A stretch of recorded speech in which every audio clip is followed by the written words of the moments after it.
Olá, pessoal, sejam todos bem-vindos. Estamos começando mais uma live internacional entre amigos e hoje com os queridos Scot McKnight e Barringer, autores do livro Uma Igreja Chamada Tov, lançado no Brasil pela editora Mundo Cristão.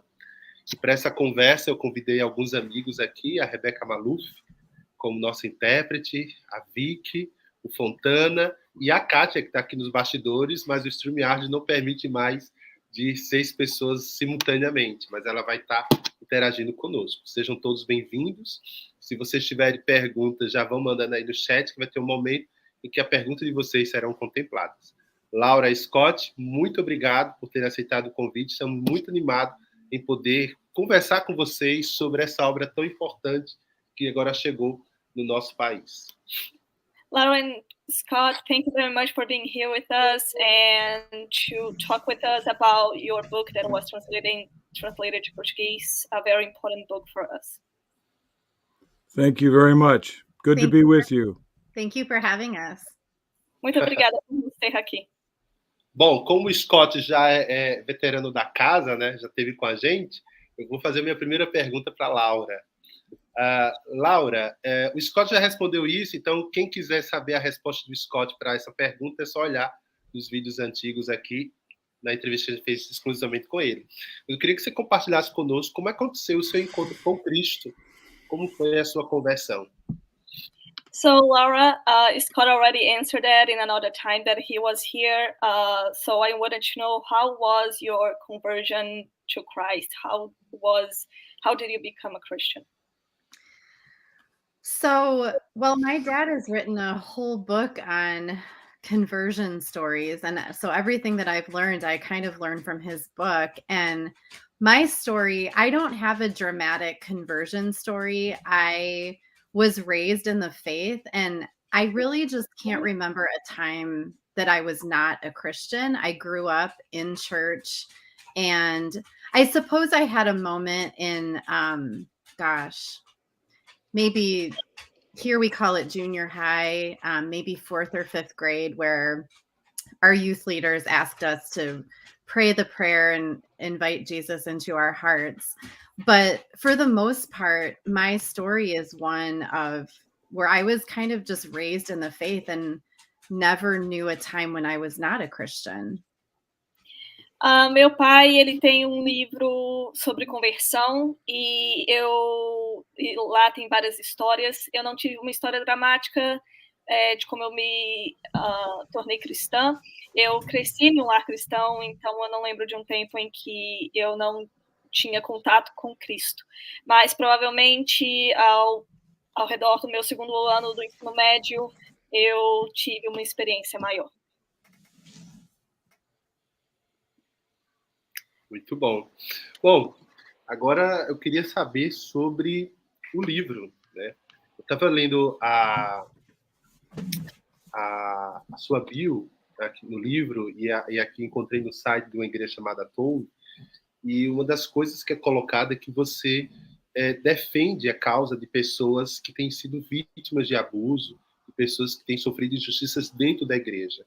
Eu queria saber se você já foi vítima do abuso eclesiástico e como foi essa experiência de superar isso.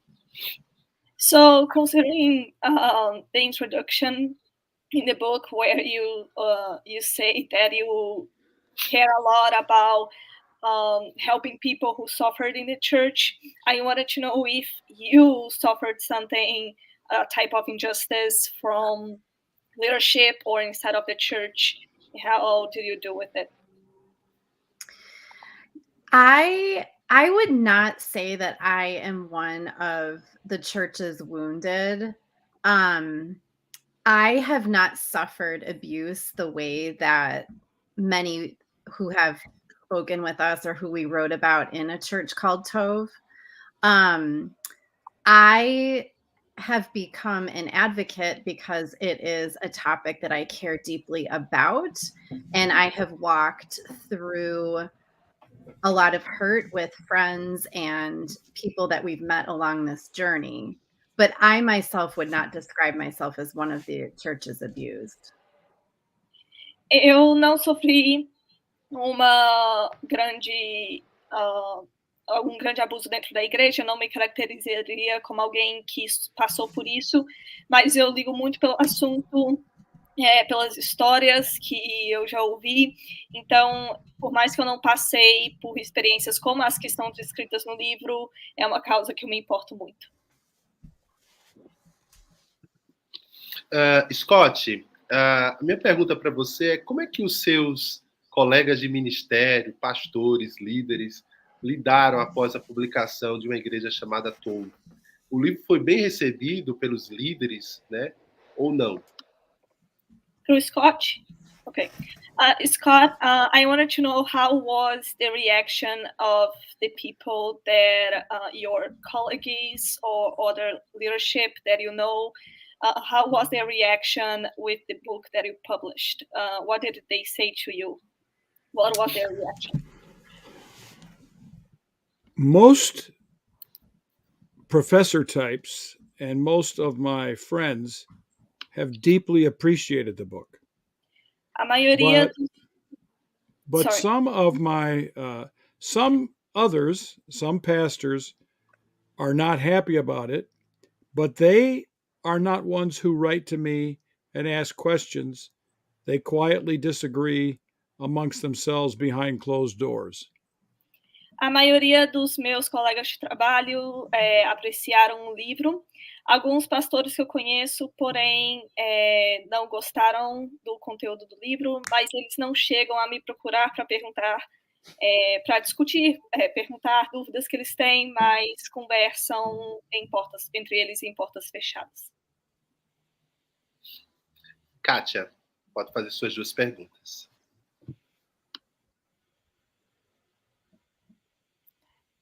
Você está mutada. Oba, pronto. Primeiro eu queria agradecer, porque esse livro me trouxe muita esperança. First, I wanted to thank you too, because this book brought a lot of... E a primeira frase do livro foi uma frase que realmente mexeu muito comigo, porque eu fui uma das feridas que não desistiram. And the first phrase of the book touched me a lot because I was one of the people that the church abused. Sorry. E uma das questões assim que me mexeram também foi saber que você tocou na questão do racismo dentro do livro, porque é muito difícil encontrar livros de teólogos brancos falando a respeito do racismo. And one of the things that I loved the most is the fact that you two cover the problem of racism inside of the church, especially because it's very hard to see white theologians to talk about it. Well, racism is difficult to talk about. A minha pergunta... is difficult to talk about Pode falar. When it comes to abuses in the church, because in the American culture, it is a white dominant culture that tends to abuse African Americans and Latin Americans, South Americans, etc. So we did not focus on that, but we believe the book has a lot of application in the direction of racism. So I appreciate Katya saying that. O assunto do racismo é algo muito difícil para tratar, porque é algo que acontece muito considerando que a cultura americana é muito branca e que existe muito abuso dentro da igreja direcionado a pessoas negras e a pessoas latinas, pessoas do sul do continente americano. Então, por mais que não foi completamente discutido, eu fico muito grato pela fala da Kátia. E eu queria saber como nós podemos desenvolver um olhar Tov dos pastores brancos em relação à falta de oportunidades de pessoas negras em poder, né, nas questões de liderança dentro das igrejas. E se falta também alguma questão, assim, se falta coragem para os pastores, se além do Tov, se além do Tov falta coragem para esses pastores brancos. So her question is, what about Tov itself? Why pastors need to have so they can deal with the problem of racism inside of the church, especially the lack of representation in leadership. And if it's not just Tov itself, the lack maybe of courage from their part to do that. Okay, very good. Very good question. Churches form cultures. The culture that is formed is determined by the people who get to do the forming of the culture. If white males form the culture, it favors white males. And so we need representation of women and what we call in the United States persons of color in the levels of leadership that form culture. We need more of that. Já que a cultura vai formar um ambiente eclesiástico, muitas vezes a gente vai ver a cultura branca presente na sociedade afetando a forma como igrejas funcionam. Então, nós precisamos que mulheres e pessoas não brancas façam parte dessa construção dentro da igreja, da liderança da igreja, para que assim o problema seja solucionado.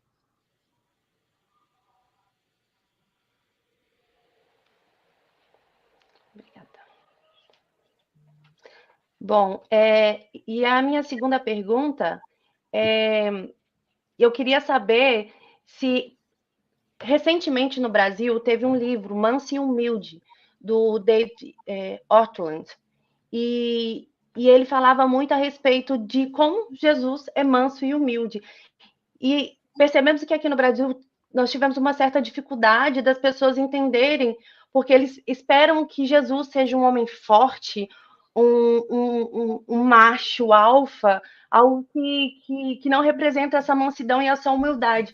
E também eu vejo que eles têm um pouco, hoje no Brasil, uma grande dificuldade em enxergar essa bondade de maneira natural, né? E a minha pergunta é se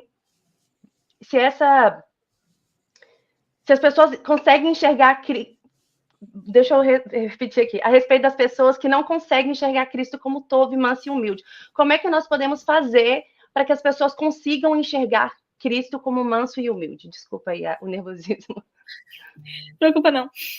So the question is about how Katya was talking about a book that talks about how Jesus is humble and calm and loving, and how in Brazil a lot of people have problem to understand this concept because they expect Jesus to be a representation of a strong and manly man, and those characteristics that the book talked about are not reconciled with that view that people expect from Jesus.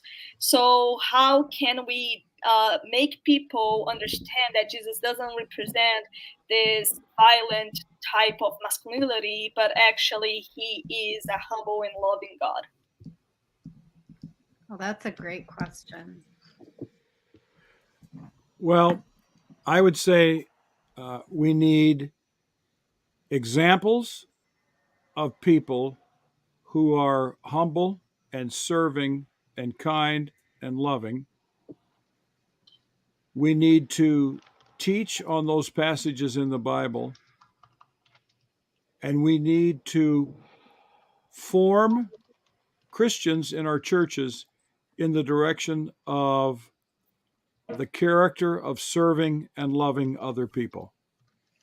Nós precisamos de pessoas na liderança que sejam exemplos de bondade, de humildade, gentileza, mansidão, além de também sermões que vão ensinar a respeito dessas passagens e que vão direcionar as pessoas a conseguirem visualizar que essa é a mensagem correta a respeito de Cristo. So, Laura, do you want to add something to the question? I really appreciate the question. I'm obviously American and our culture is different than that of Brazil. but Dr. Dumay's book is one that impacted me greatly. We call it Christian nationalism here in the United States. And it's so opposite of the Jesus, the gentle, humble Jesus that we read about in Scripture.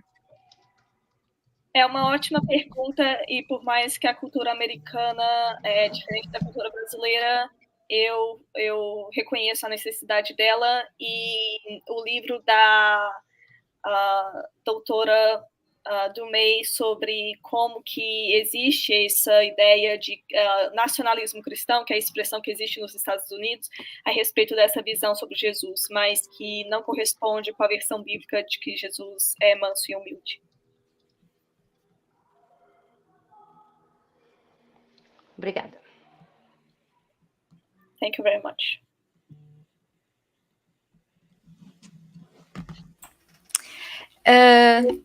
Então, acho que eu vou perguntar para Laura também. Primeiro, agradecer pelo livro, foi muito bom de ler. Eu falei para Scot McKnight que esse foi falei no Twitter que esse foi um livro doloroso, mas ao mesmo tempo curador de se ler. So I wanted to thank you for the book, and I talked to Scot McKnight about how this book was very important to me, and even that it was painful to read, it was very necessary to me.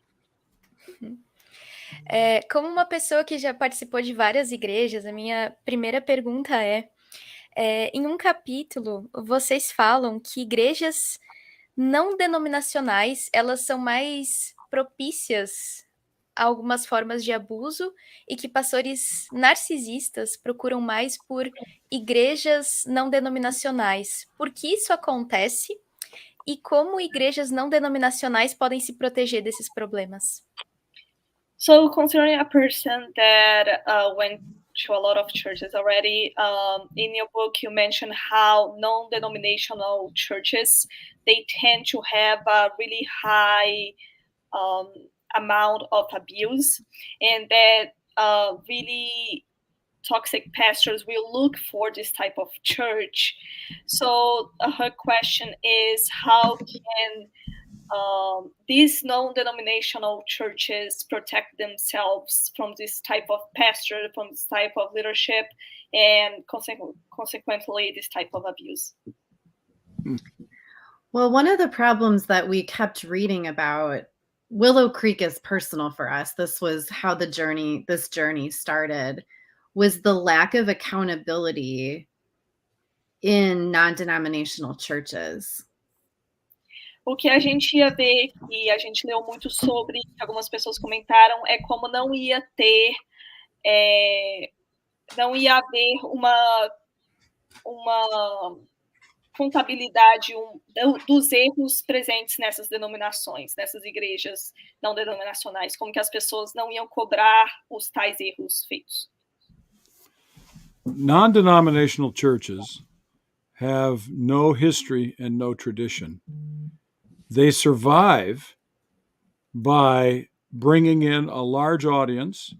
So we call this in English, butts in the pew, bills in the plate, baptisms in the water, and buildings on the campus.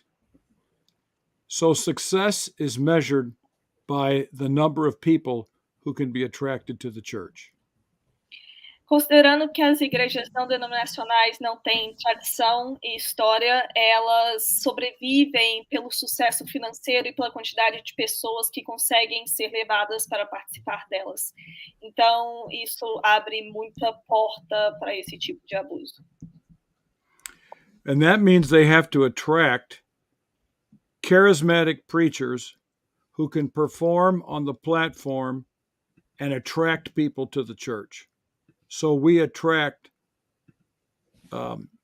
toxic, leaning people, narcissistic type people to non-denominational churches.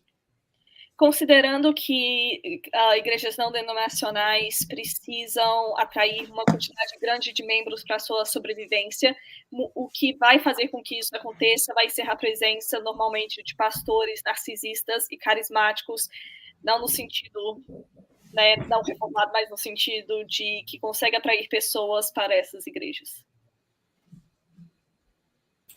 Muito obrigada. E a minha segunda pergunta para a Laura também é sobre mulheres. So my second question is for Laura as well, about women. Uhum. No livro, em diversos momentos, vocês falaram das mulheres como as principais vítimas de abuso na igreja, tanto de poder quanto de abuso sexual. In your book, you talked about how women are primarily victim from abuse in the church and sexual abuse. Eu faço parte de uma igreja igualitarista com mulheres na liderança, mas existem diversos tipos de igreja e penso que é importante respeitar as confessionalidades. Mas como as igrejas que não têm mulheres na liderança podem se proteger também dessas questões? I'm part of an egalitarian church, and even to respect some people, their understanding on the subject about the Bible, how can churches that don't have women in leadership protect their women from abuse? This is a good question too. How can churches that don't have women in leadership protect women from abuse? Well, I would first of all say women being subjugated historically in the church has lent itself to women being treated poorly, right? Essa pergunta é muito importante e o histórico de subjugação de mulheres na igreja levou para que aconteça esse abuso com mulheres. So I believe churches need to put safeguards in place. They need to have policies where it is safe for women to speak up, and a place where they can go when an abuse has occurred. Eu acredito que igrejas precisam ter estruturas sistemáticas e lugares dentro da igreja que mulheres podem ir para caso elas sofram algum abuso e poder relatar. We call it a whistleblower policy here in the United States. A gente usa uma expressão de alguém que sopra o apito aqui nos Estados Unidos. Obrigada. Thank you very much. Vitor. Ok. Boa noite, Scott e Laura. Um prazer estar com vocês, realmente muito grande. E eu recebi com muita alegria uma mensagem do Scott alguns meses atrás, perguntando se esse livro poderia ser publicado em português. So thank you very much for being here tonight. And some time ago, I got a message from Scott asking about the translation of the book for Portuguese. E ele vem na esteira de uma série de livros sobre cultura americana, mas muito importantes para nós, igreja aqui no Brasil. Tanto o livro do Wheaton College, quanto o livro da Beth Allison Barr, quanto o livro de Christine Colby-Dumais, todos eles muito importantes, porque pode parecer só Estados Unidos, mas diz muito para nós evangélicos aqui. These books comes from a series of books about American reality, but at the same time, it's very important for Brazilian churches to have books like The Making of Biblical Womanhood and the book from Christine Dumais, because they tell a lot about our reality in Brazil as well. Dito isso, antes do livro de vocês chegar aqui, a crítica brasileira a esses outros livros foi bastante intensa. Entre as críticas mais intensas, a seguinte: são livros que criticam a igreja e provocam divisão sem apresentar algo de positivo para o ministério. So all of these books that were translated to Portuguese, they were highly criticized, and the most common comment about this type of book is that they cause a lot of disunity inside of the church instead of trying to point for good qualities in the ministry to help to resolve the problem. E ainda que eu ache extremamente injusta a crítica àqueles livros, essa é uma crítica impossível de ser feita a Tov. And considering that I think it's not fair, this type of comment towards the other books, I believe that this is not something that people can say about the book Tov. Então, a minha pergunta finalmente, Rebeca. Minha pergunta finalmente, especialmente para você, Laura. O círculo de Tov começa com empatia. So my question is for Laura. The circle inside of the book starts with empathy. E o ataque que eu vejo brasileiros e americanos fazendo ao livro Tov é precisamente um ataque à prática da empatia na igreja. And most of what I hear people saying in the United States and in Brazil about the book is they not liking this circle starting with empathy. Então, a minha pergunta é sobre os benefícios que a gente pode ter de uma igreja que começa com empatia. So my question is about the benefits that we have from a church that start with empathy. Can you repeat the question? Your question is? His question is, what are the benefits that come from a church that starts with empathy? Well, first of all, that's interesting. That's a new one. We have not heard people complain that they don't like it starting with empathy. That's a new one. Essa é uma nova pergunta que a gente nunca tinha ouvido, de pessoas não gostarem de que o círculo começa com empatia. Also interesting to me is narcissism is the opposite of empathy, right? O que também é interessante para mim é que narcisismo é o oposto de empatia. And when we nurture empathy and compassion in our cultures, we are resisting narcissistic ones. Então, quando a gente nutre ambientes de compaixão e empatia, a gente está automaticamente indo contra o narcisismo.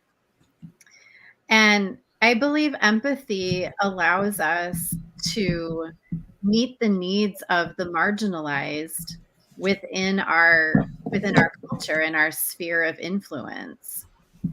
E eu acho que a empatia ela nos ajuda a encontrar a necessidade dos mais marginalizados e oprimidos ao nosso redor. Ok. Victor, I want to back up and say something about, you were talking about the books by Beth Barr and by Kristen Kobus-Dumais, that people are responding to them by saying that they're disrupting unity. Eu gostaria de comentar sobre como as pessoas, de acordo com você, comentam sobre o livro da Beth Barr e da Kristen Dumais, sobre como elas vão contra a unidade. Unity, in many cases, the appeal for unity is the technique and the strategy of the oppressor trying to silence the voices of people who have prophetic criticism of the structures and systems. Esse argumento de que algumas falas vão ir contra a unidade da igreja é, na verdade, uma técnica usada pelos que estão em posição de oprimir para silenciar aqueles que estão chamando atenção para os problemas dentro da igreja. And Laura was right when she said, if you begin with empathy, you begin to attack the system at its very root when it is narcissistic. So empathy is a prophetic critique of the way we're doing church now. E a Laura está certa em relação a como a empatia vai contra o narcisismo. Então, tendo empatia é a forma como a gente vai solucionar os nossos problemas na igreja atualmente. But we only began with empathy because we found the prominent mark of toxicity in narcissism, and so we flipped it to a Jesus-shaped virtue, empathy. E nós só começamos com empatia porque ela é o oposto da toxicidade e do narcisismo, então nós só viramos a moeda para a forma como que Jesus nos ensina a lidar com o próximo.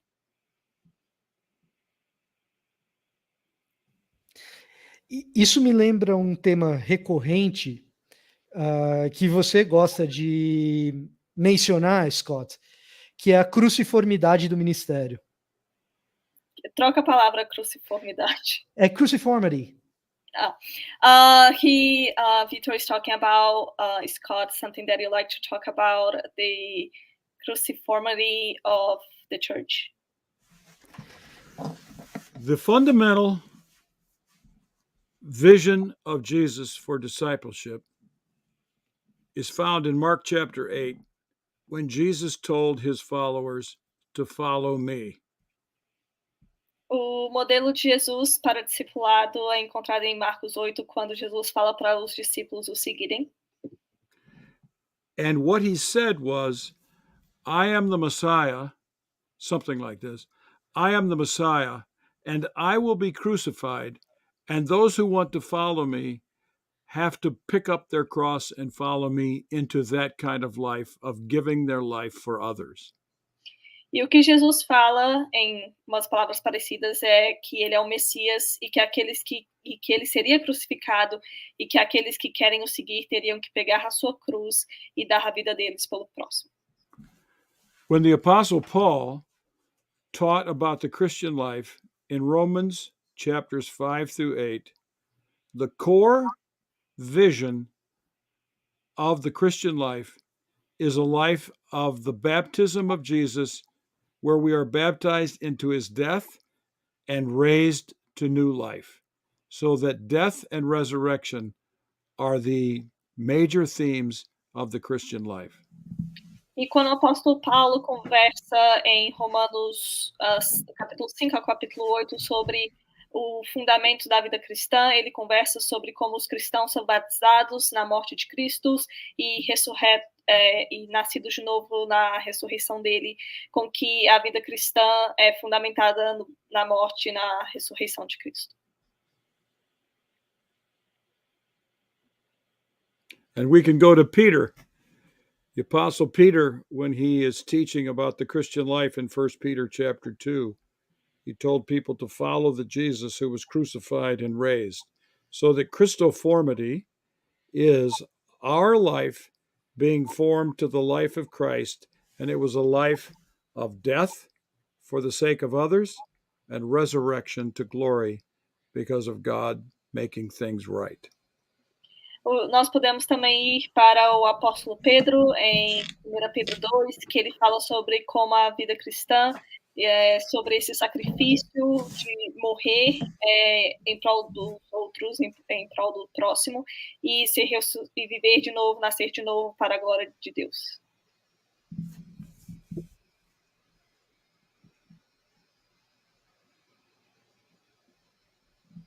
Você vai perguntar, Fontana? Já foram as minhas duas, Tá? Maravilha. Rebeca, você tem alguma? Não. Não?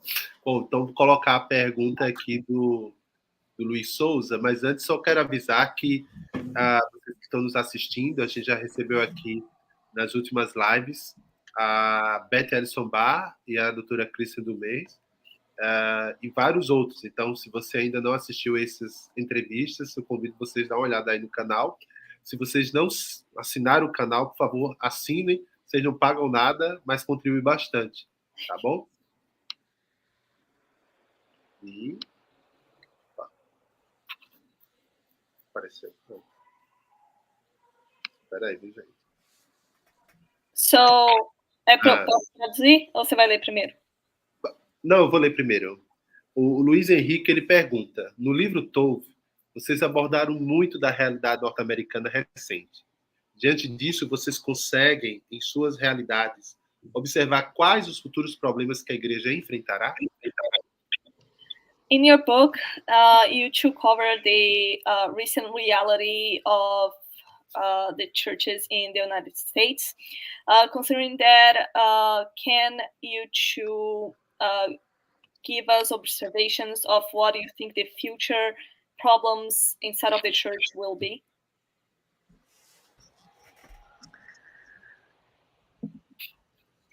Well, I guess I'll start out with this one. I don't know. The American church is so big and so diverse that there are a variety of problems that will remain and will emerge in the North American churches. A igreja norte-americana é tão grande que muitos problemas vão continuar presentes e outros vão emergir. What happens in the Southern Baptist Church is not what happens in churches in the North, what happens in Anglican churches, what happens in Presbyterian churches, what happens in Methodist churches. So there's a lot of diversity. O que acontece na Igreja Batista do Sul dos Estados Unidos não são os mesmos problemas que acontecem nas igrejas do Norte, nas igrejas anglicanas, metodistas e de outras denominações. Tem muita diversidade de realidade. I think one of the most significant problems in the American church today is what we sometimes call the politicization of the church. And that is where evangelical Christians have aligned themselves with the Republican Party, and the Democrat and the mainline churches have aligned themselves with the Democratic Party.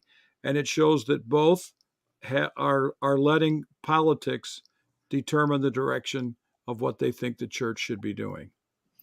E grande problema presente nas igrejas dos Estados Unidos hoje é como uma vertente das igrejas mais conservadoras se alinharam ao Partido Republicano e as main lines das igrejas se alinharam ao Partido Democrata.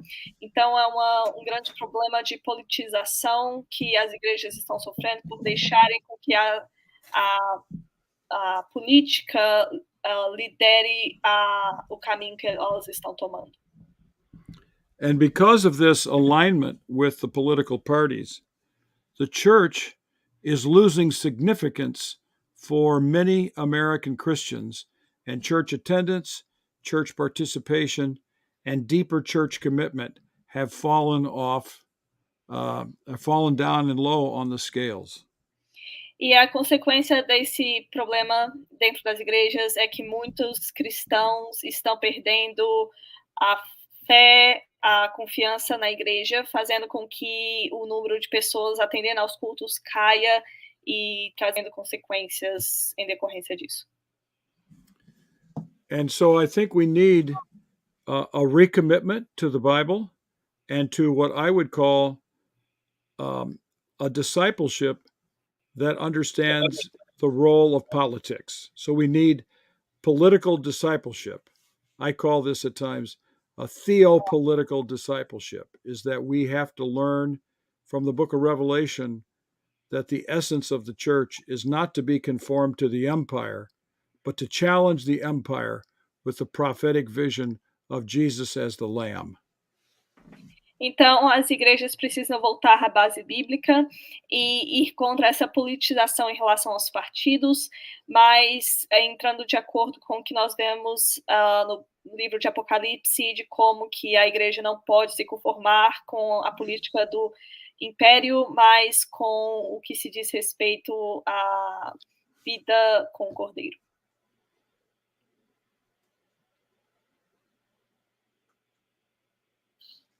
A Laura quer comentar alguma coisa sobre essa pergunta? Laura, do you want to say anything? Yeah, I want to kind of echo what my dad just said. I've been troubled recently. I've been following certain groups on social media, and recently I saw, I'll stop there for translating. Eu gostaria de acrescentar o que meu pai falou, e recentemente eu tenho acompanhado alguns grupos dentro de redes sociais. So here in the United States, like my dad mentioned, we have our political parties, and the Republican Party seems to have aligned itself with faith. And what really has troubled me in the last couple of weeks is I have seen a trend where certain political parties are taking groups of young influencers, for example, to Israel, and having them take pictures and post. It's like they're aligning this young group of people with the Republican Party, but in a very inauthentic, flashy way to bring in votes. O que tem me deixado muito triste nas últimas semanas é que eu tenho percebido exemplos de como o Partido Republicano tem se alinhado de forma não autêntica com a fé e tem entrado em contato com jovens americanos, jovens influencers na rede social, para levá-los para Israel, para postar fotos como um método de ganhar voto político. So like my dad said, there's a lot of problems in the American church, but that is the biggest one that comes to mind, is the battle between the mixing of politics with faith. A igreja americana, como meu pai disse, tem muitos problemas, mas esse definitivamente é o maior, na minha opinião, de como a igreja tem se misturado com o Estado. And I would say our American churches, this is a different topic, American churches have to make a deep pivot away from success measured by numbers to success measured by character formation into Christoformity or into Christ-likeness. Churches need to cease measuring themselves and congratulating themselves on how big they are, and we need to start measuring how deep we're becoming. Eu gostaria de acrescentar, como um outro tópico, como que as igrejas precisam fazer uma conversão do sucesso sendo medido em relação a números, e que esse não é um método já que não vai poder ser medido dessa forma. Que essa não é a forma certa de medir o sucesso dentro da igreja. Olha, ouvindo vocês, eu não sei se vocês estão falando dos Estados Unidos ou do Brasil.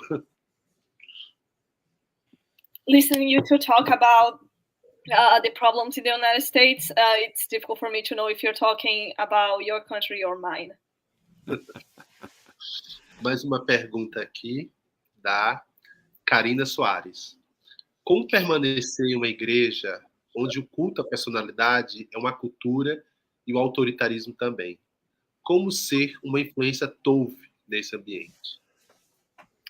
How can I stay in a church where the praise for culture of a specific personality and authoritarianism exists? How can I can be a good influence in this environment? How can I give a Tov type of influence in this environment? This is probably one of our most asked questions is, I feel like I'm in a toxic culture. Should I stay? Should I go? Essa é uma das perguntas mais recorrentes que a gente recebe das pessoas falando ao perceber que estão em um ambiente tóxico, se elas devem permanecer ou ir embora. And there isn't one right answer for everybody.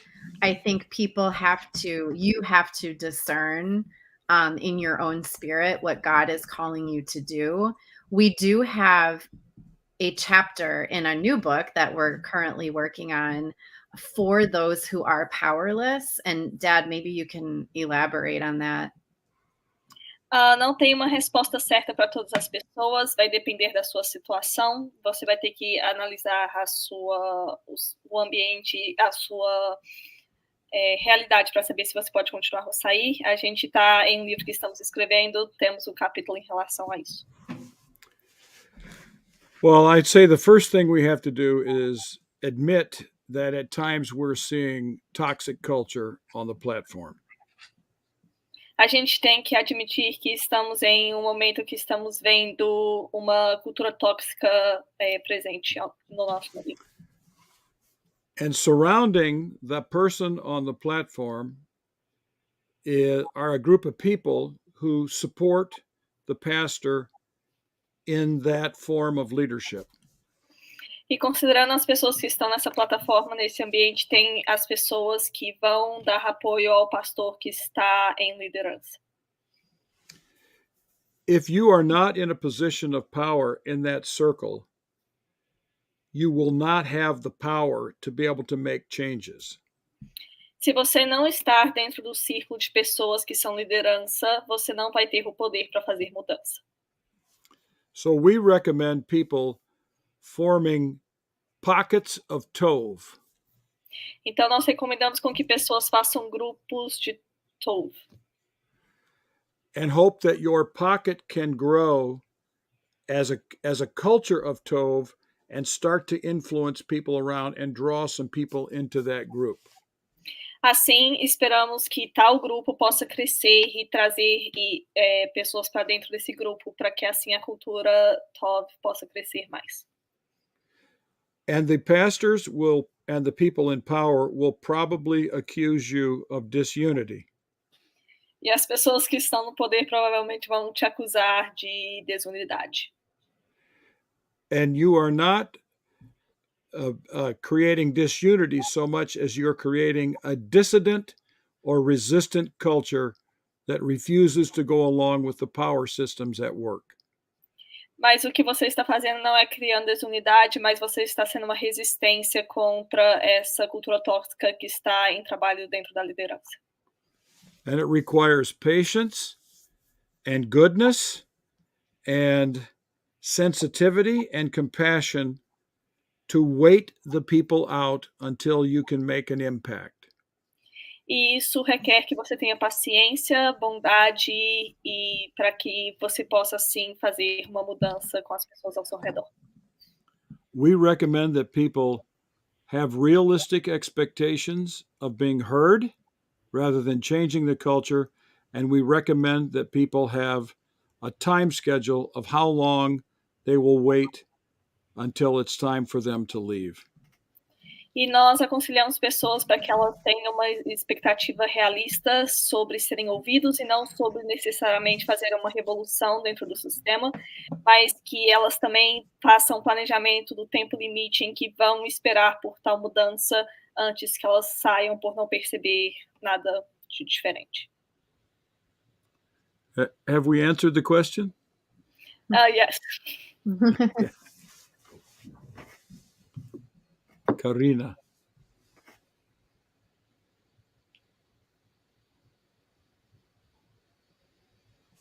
O seu microfone, Zé. Perdão, fiquei tão tocado pelas palavras do Scott que... Gabriel Pereira. No Brasil, infelizmente, algumas igrejas estão destratando e até mesmo expulsando membros de suas igrejas por questões políticas. Aí eu abro aqui um acréscimo meu, às vezes até removendo de posições de serviço. Como podemos superar essa fratura, esse mal? So in Brazil, unfortunately, a lot of churches are mistreating and asking people to leave if for political reasons, for supporting the wrong politician. And Zach kind of made an extra comment of even sometimes taking people out of leadership if they don't agree with the church political view. So the question is what can be done to change this problem inside of the church? Well, this is idolatry. This is the permission at some level and the cultural formation that is allowing the state, the empire, to tell the church what to do. That's idolatry in the book of Revelation. Isso é problema de idolatria, de como que a igreja permitiu que a igreja se alinhasse com o poder do Estado, do Império, e isso é uma forma de idolatria que vemos no livro de Apocalipse. The gospel of the New Testament is that Jesus alone is the Lord, and the church's commitment is to Jesus as Lord and not to the state. O evangelho... If some of these Christians in Brazil would leave Brazil and go live for let's say a year in another country, they would realize that the politics of Brazil no longer matter. O evangelho presente no Novo Testamento mostra que Jesus é o Senhor do reino e que não é sobre uma política de império, e que se algum cristão brasileiro resolvesse morar em algum outro país do mundo, eles iam perceber que as políticas brasileiras não importam mais.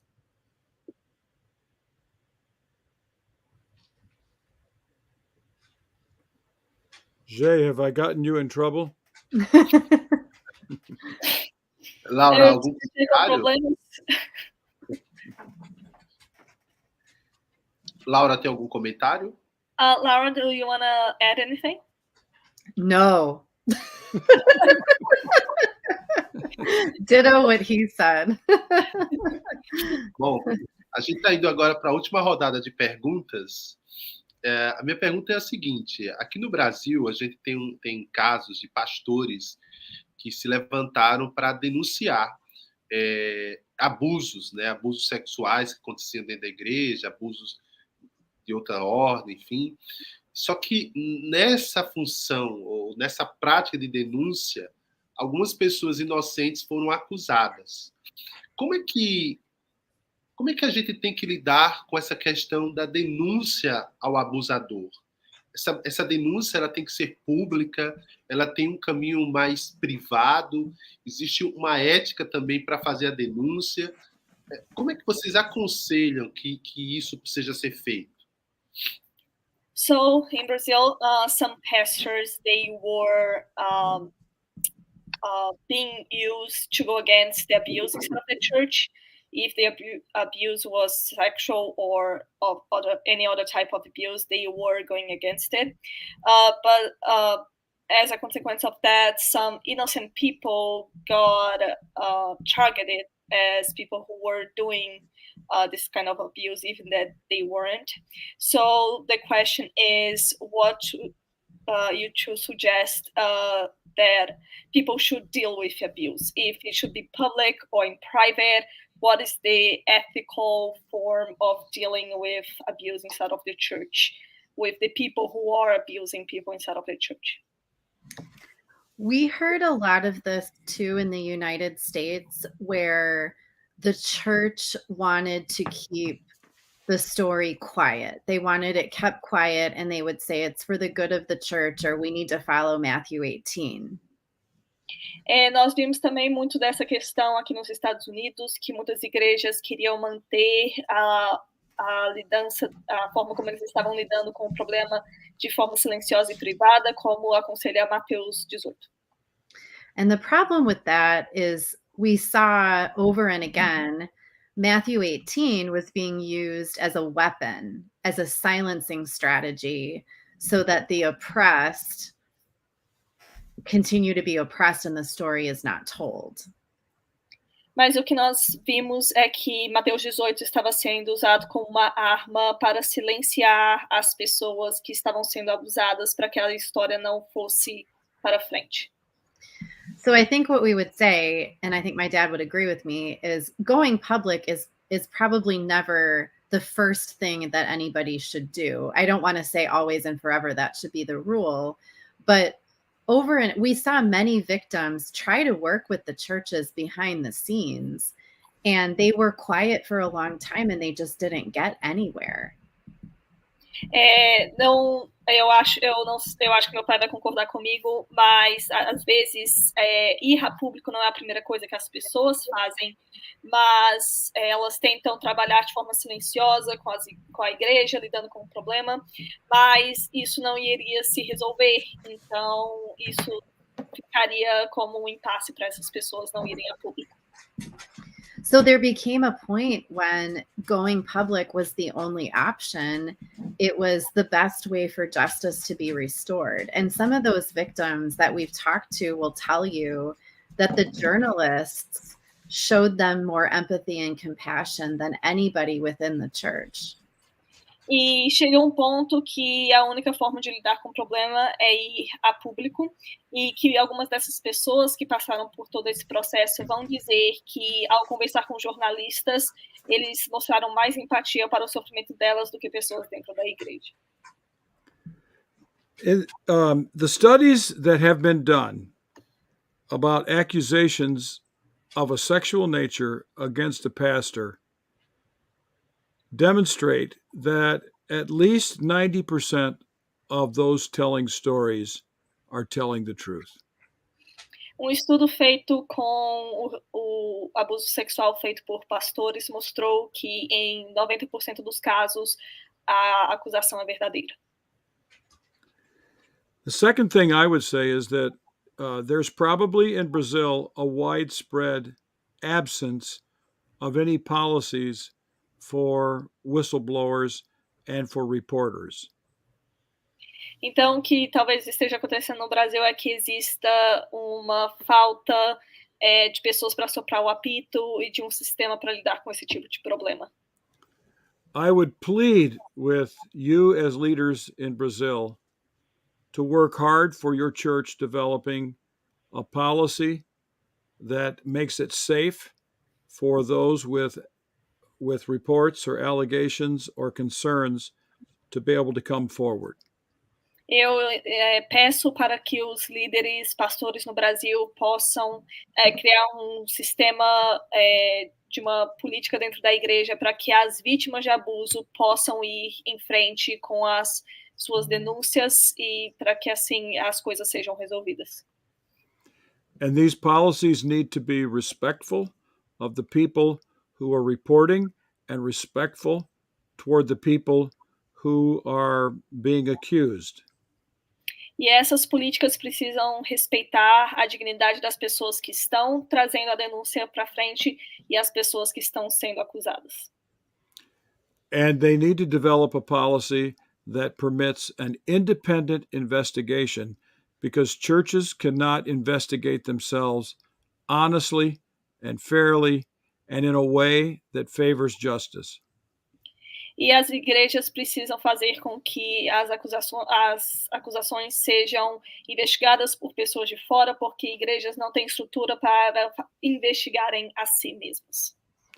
And when it comes to making these stories public, the church always does best when it is transparent and tells the truth. Because when it doesn't tell the truth, people will begin to distrust the church, they'll become cynical, and they'll believe the church is hiding the truth.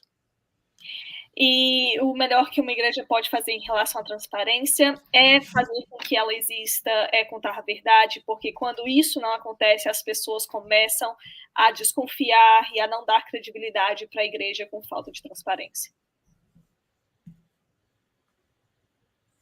That's our answer. Essa é a nossa resposta. Kátia. Agora a nossa última rodada de perguntas. O livro... Só um instante, Kátia. Para quem está nos assistindo, nossa última rodada de perguntas, uma pergunta cada. A gente ainda não chegou nenhuma hora, então acho que vai terminar antes do tempo proposto. So we're going to do the last round of questions, one question for each. So it's not even 1 hour of live. We might be able to finish before the time that we predicted. Kátia. Bom, o livro ele propõe maneiras de identificarmos os tipos de abuso, mas ele também ele nos mostra maneiras de criar círculos Tov, né? Ele nos mostra também maneiras de cultivar a graça de Tov. E a minha pergunta é, como é que o livro ele pode ser trabalhado e estudado nas igrejas para uma mudança a longo prazo? Se talvez fosse em pequenos grupos. E se isso funcionaria também dentro de cultos familiares, dentro de ambientes domésticos, se isso funcionaria. So, considering that the book deals with tips of how seeing and discovering the types of abuse inside of the church, and how the book teaches how we can create groups of Tov. My question is how churches can study this book to help themselves, if it's in a form of small groups or maybe domestic services together. What is the best form for people to use the tips that you two give in the books to help the church? One of my dreams for the book was that it would land itself in the hands of elders, of those who hold systems accountable. We've also heard wonderful stories of church leadership teams, pastors reading the book together, of small groups reading it. We've heard from a lot of victims, survivors of spiritual abuse or church abuse, and they have found great encouragement in it as well. O meu sonho para o livro é que o livro fosse cair em posições de liderança eclesiástica e que muitos pastores acabaram fazendo o estudo dos livros entre si, em grupos pequenos, e até mesmo vítimas que sobreviveram de abuso espiritual e outros abusos na igreja conseguiram ler o livro e crescer com as informações. I want to thank, I think, is it Mundo Cristao? Mm-hmm. Is that the pub? Okay. I want to thank you for publishing the book, because it will give to many people in the church who've been abused a language that describes their experiences. Eu gostaria de agradecer à editora Mundo Cristão por traduzir o livro para que pessoas que sofreram abuso na igreja possam ler sobre isso na língua delas. And I would encourage those persons who find the book helpful for their own experience to find others with whom they can discuss the book with. E eu quero pedir para aquelas pessoas que lerem o livro e poderem ver sobre uma similaridade de experiências, possam encontrar outras pessoas que elas creem que vão se beneficiar do livro também. Another group that I think is very important for reading this book is for, let's say, if they're in a master's level or a bachelor's level studying theology, preparing for the church, it would be very good for them to read a book like this to realize they may be tempted to do this, and they need a language to help them not to form a culture like this. E eu gostaria também pedir para outro grupo que lesse o livro, pessoas que estão em um curso de teologia ou de estudos bíblicos, para que essas pessoas que estão preparando para o ministério possam ver como impedir que elas cometam os erros descritos no livro. Se eu tivesse dinheiro suficiente, eu daria uma unidade para cada pastor no Brasil inteiro. Mas a minha contribuição vai ser eu presentear cada pessoa neste ano, meu próximo ano, o livro vai ser meu presente. Para cada cristão que eu conheço, eu vou dar esse livro para ele como presente, porque eu acho que todo mundo deveria ler esse livro. She's saying that if she had the money to do it, she would give one book for each pastor in Brazil. But she is planning to give one copy for each Christian in her cycle in the next year. Oh, Thank you. Thank you. thank you. Vic. A minha pergunta é sobre... a minha pergunta é de uma natureza mais prática. Como cristã, eu acredito que a fé é comunitária. A gente nunca deveria... To connect, so she can ask her question. Opa! Vocês não estão me ouvindo? Sim, estamos ouvindo. Opa! Eu não estou ouvindo ela, não. Não? Não. Então, peraí. Agora eu tô. Ah, tá. Pronto. Ouvindo, Rebeca? Agora sim, foi. A minha pergunta é mais de natureza prática.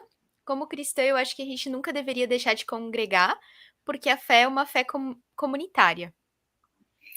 So my question is about kind of introducing the question before, is how we cannot stop going to church and living as a church, because the Christian faith is a faith of community.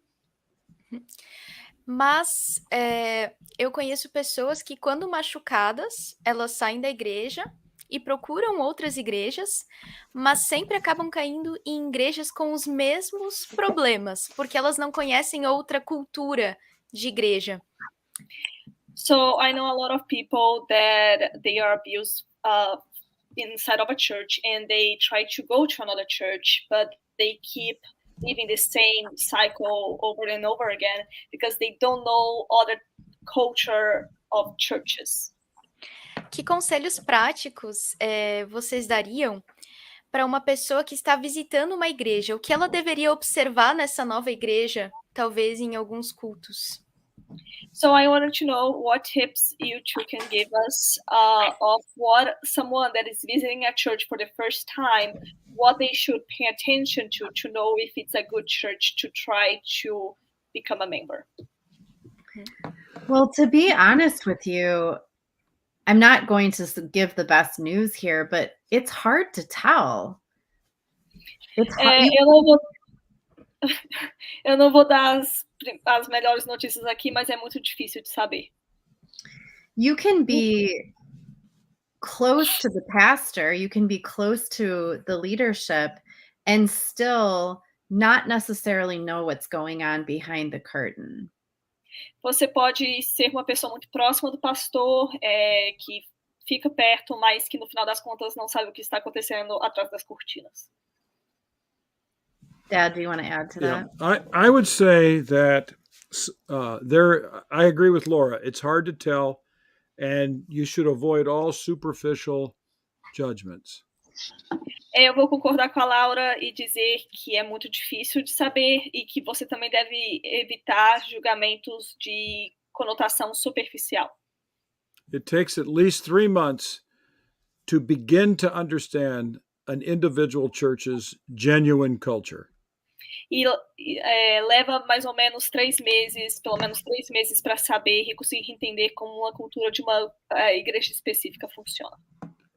Here are some signs of healthy cultures and toxic cultures.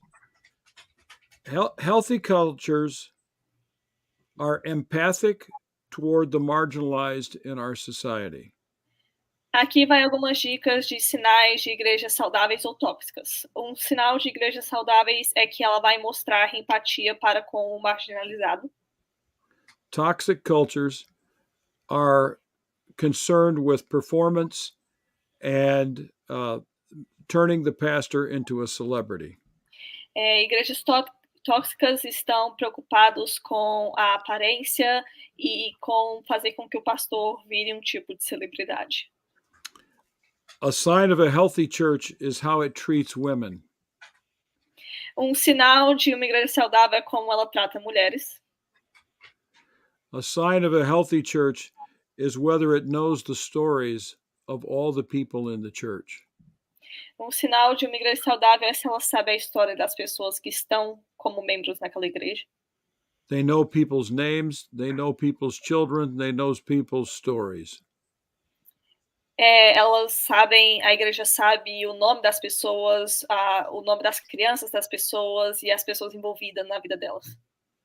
Toxic cultures see people as numbers. Healthy churches see people as stories.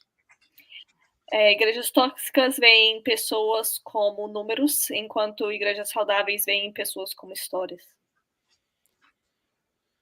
And I would also say a healthy church culture shows a variety of people on the platform rather than just one person all the time. E uma igreja saudável vai mostrar um número variado de pessoas presentes no altar, na frente, na liderança, ao invés que só uma pessoa específica. Healthy churches don't have lots of turnover of employees. Toxic churches have lots of turnover and people leaving in silence.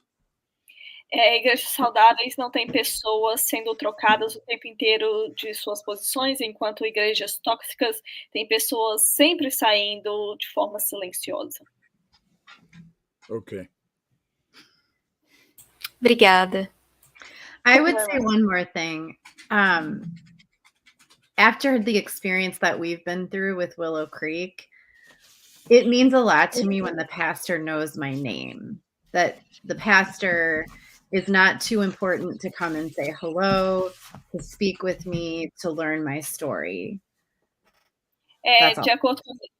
De acordo com a minha experiência, eu percebo que uma coisa que faz muita diferença é o pastor não ser longe, não estar longe, mas ser uma pessoa que sempre tenta saber o seu nome.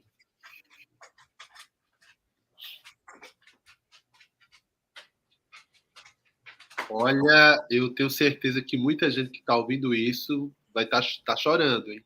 Se não emocionado, porque eu acho que ouvir isso por parte de vocês é algo que acalenta o coração de muita gente que se vê numa certa orfandade, né, de uma perspectiva de igreja, como vocês estão descrevendo, viu? Deus abençoe vocês.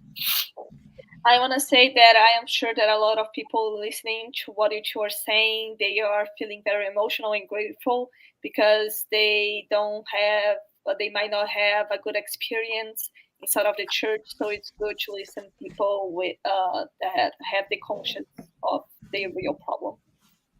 Fontana?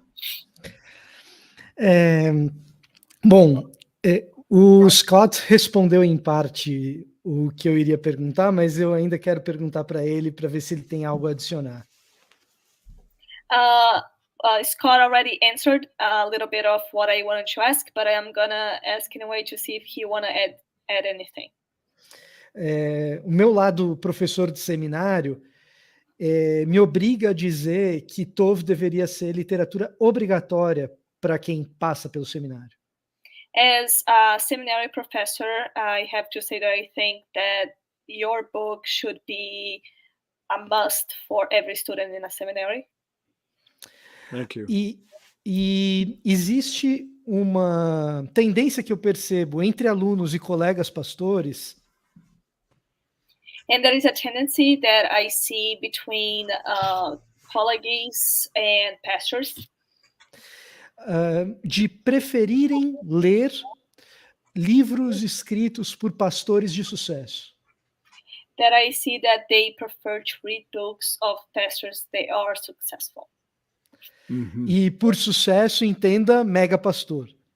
E by success, have in mind a mega pastor in a mega church. Nesse sentido, o livro de vocês é muito diferente. É o livro de um membro de igreja e um membro da academia. And when we are seeing this way, your book is very different because it's a book from a church member and someone present in the academic circle.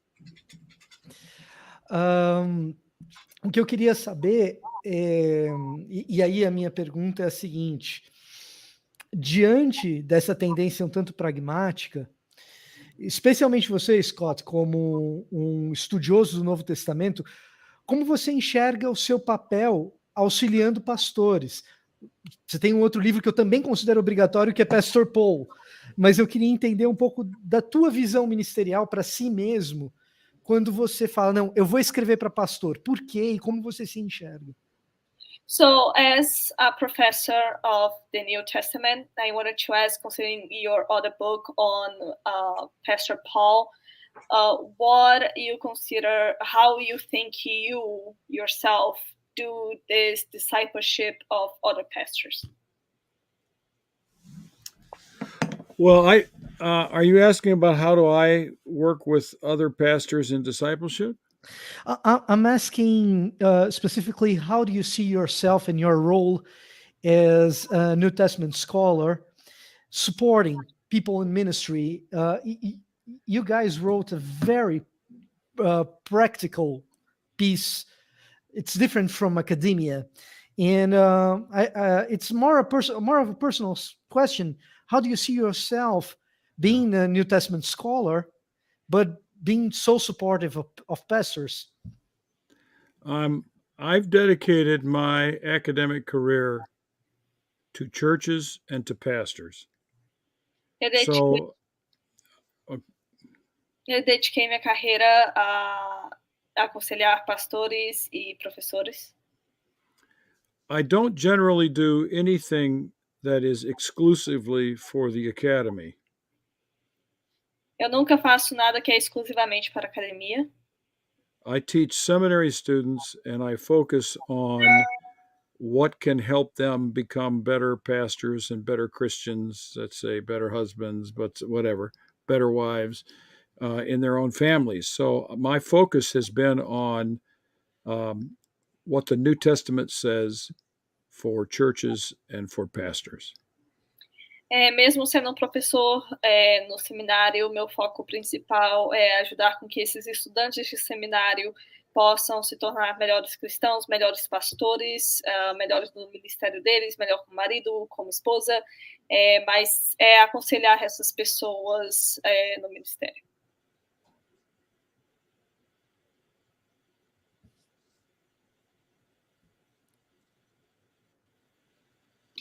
Acho que é isso, né? Uhum. Bom, quero agradecer às pessoas que mandaram suas perguntas e eu queria fechar com uma última pergunta para o Scott e a Laura. Por que a gente deve insistir com a igreja? Por que continuar congregando numa igreja, mesmo quando carregamos, às vezes, mágoas, feridas, às vezes somos vítimas de abuso? Por que a igreja é tão importante que a gente tem que insistir em continuar como igreja e servindo na igreja? So my question is, why should we people in general insist of being part of a church, like by being part of the church, like itself, being a member in a church, even considering the amount of abuse that is present in a lot of churches? Why should we keep trying to find a healthy church? Why the church is so important?